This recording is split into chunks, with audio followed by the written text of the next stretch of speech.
Buat lo semua terutama cowok-cowok di luar sana yang udah kebiasaan nonton atau nggak asing sama konten pornografi, ada beberapa fakta yang harus banget lo tahu.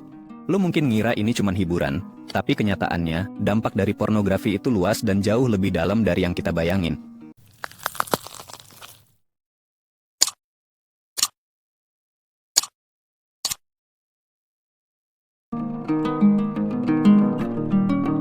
Tentu, lo nggak asing dengan nama Mia Khalifa. Cuman dalam 12 video, dia berhasil ngumpulin 3,7 miliar views dan jadi nomor 1 di dunia dalam dunia yang kontroversial banget, yaitu industri pornografi.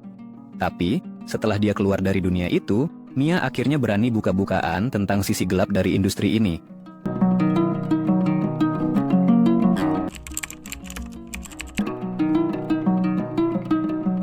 Ini salah satu poin yang diangkat sama Mia Khalifa, yang bilang kalau industri pornografi itu nyatanya abusif dan eksploitasi banget.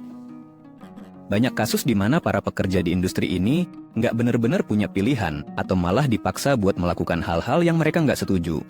Seringkali, ini berawal dari manipulasi, tekanan finansial, atau bahkan intimidasi langsung. Sebenarnya dengan kita mengonsumsi konten pornografi, kita mungkin secara nggak langsung mendukung industri yang kaya dari kekerasan dan konten yang diambil tanpa izin. Menurut Mia, tiap klik itu nambah kekuatan industri yang ngerugiin banyak orang. Jadi, dengan stop nonton, kita nggak cuma jaga diri kita sendiri, tapi juga ikut nggak support dunia yang abusif.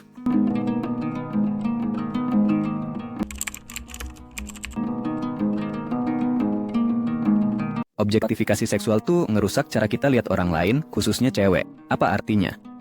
Objektifikasi seksual berarti kita ngelihat seseorang cuma sebatas objek buat kepuasan aja. Dan dari sana, banyak orang jadi lupa kalau di balik tubuh ada kepribadian, ada perasaan, dan ada cerita hidup. Selama bertahun-tahun, Mia sendiri ngaku ngalamin hal ini. Dalam wawancaranya, dia bilang kalau orang udah jarang banget ngelihat dia sebagai orang yang utuh, yang punya karakter, kepribadian, dan tujuan hidup sendiri. Kebanyakan cuma ngelihat fisik doang. Dan hal kayak gini nggak cuma terjadi ke Mia, banyak banget korban yang ngalamin hal yang sama. Lu mungkin nggak sadar, tapi objektifikasi seksual ini perlahan ngerusak cara kita ngelihat hubungan. Kita lebih fokus ke aspek fisik daripada aspek emosional dan kepribadian, dan dalam jangka panjang, ini bisa bikin kita nggak bisa ngerasain kedekatan yang sebenarnya sama pasangan.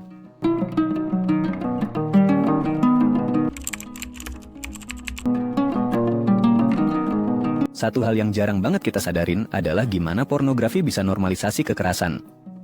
Coba lu perhatiin, dalam banyak konten ada unsur agresi, kekerasan, dan dominasi, bahkan dalam situasi yang seharusnya penuh dengan rasa cinta dan mutual consent. Mia Khalifa sendiri bilang kalau industri ini bikin perempuan terlihat kayak mainan, atau objek yang bisa diperlakukan dengan kasar. Dan parahnya, banyak orang yang nonton dan jadi dapat kesan kalau kekerasan adalah bagian dari hubungan. Ini bahaya banget bro, karena di dunia nyata, konsep hubungan sehat itu beda jauh dari yang ada di video. Konten yang memperlihatkan agresi atau dominasi ini bikin cowok-cowok yang nonton lama-lama merasa kalau kekerasan seksual itu normal, atau malah sesuatu yang bisa diterima. Padahal jelas-jelas itu nggak bener.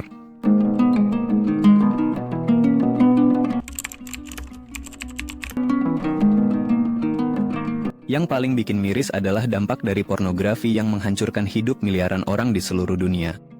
Nggak cuman yang terlibat di dalamnya, tapi juga mereka yang kecanduan atau terjebak dalam siklus nonton terus-menerus. Ini diperparah, banyak orang yang bergabung di industri ini buat cari nafkah, tapi akhirnya malah nggak bisa hidup normal lagi. Mereka dikucilkan, dihakimi, bahkan susah dapat pekerjaan di luar industri. Buat cowok-cowok yang kecanduan, lama-lama mereka malah ngerasa kosong karena lebih fokus sama fantasi daripada hubungan yang nyata.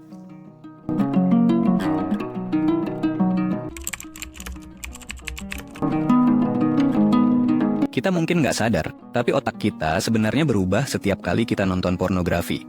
Otak itu melepaskan zat yang namanya dopamin, yang bikin kita ngerasa seneng. Tapi kalau kebiasaan ini diulang terus, lama-lama otak kita jadi kebal. Dan butuh lebih banyak stimulasi buat dapat efek yang sama. Dari sini, banyak yang akhirnya kecanduan karena mereka butuh dopamin itu untuk merasa hidup.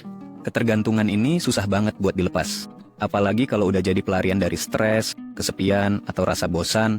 Orang jadi terjebak, produktivitasnya turun, dan cara mereka ngadepin hidup jadi lebih terbatas. Bukannya ngelakuin hal-hal positif, energi mereka habis buat ngejar fantasi dari konten yang sebenarnya nggak nyata.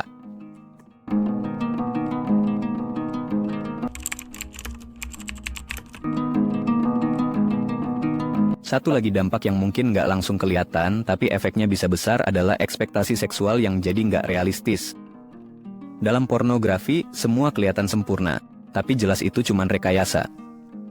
Akhirnya, banyak orang jadi ngerasa nggak puas dengan hubungan yang ada karena ngerasa kurang atau beda dari yang mereka lihat.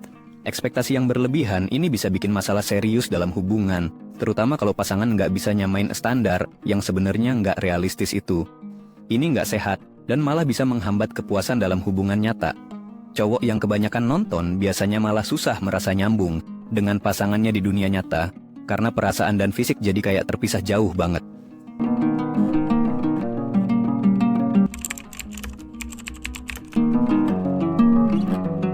Terakhir dan nggak kalah penting adalah, nggak sedikit orang yang ngerasain dampak psikologis dari konsumsi pornografi. Ada rasa malu atau bersalah yang muncul, terutama kalau ini bertentangan sama nilai-nilai yang mereka percaya. Lama-kelamaan, perasaan ini bisa ngikis harga diri, bikin stres, dan bikin mereka susah ngendaliin emosi. Rasa malu dan harga diri yang turun bisa menyebabkan kecemasan sosial, yang ngebuat seseorang makin terisolasi dan sulit buat berhubungan sosial secara sehat. Kebiasaan nonton pornografi ini bisa jadi bumerang bagi cowok-cowok yang seharusnya bisa menikmati hidup secara lebih natural dan nggak tergantung sama dunia maya. Nah, itu tadi sedikit pembahasan tentang dampak pornografi, terutama untuk kita para cowok. Ini bukan hanya soal hiburan atau sekadar nonton, tapi lebih dari itu. Dampaknya nyata, tidak hanya di tingkat fisik, tetapi juga psikologis dan sosial.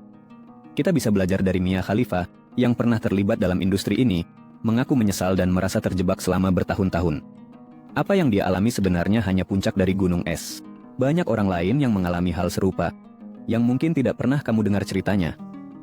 Untuk kamu yang merasa sudah terlalu sering terlibat, mungkin ini saatnya untuk mengurangi, atau bahkan melepaskan kebiasaan ini. Ingat, kamu bisa memiliki kontrol penuh atas hidupmu, dan dunia nyata jauh lebih menarik daripada sekadar fantasi di layar. Semoga video ini bisa jadi inspirasi buat lo semua, dan bantu buat melihat hidup dengan cara yang lebih sehat dan positif. Kalau suka video ini, jangan lupa like dan subscribe, biar nggak ketinggalan topik menarik lainnya dari channel Wajah Datar.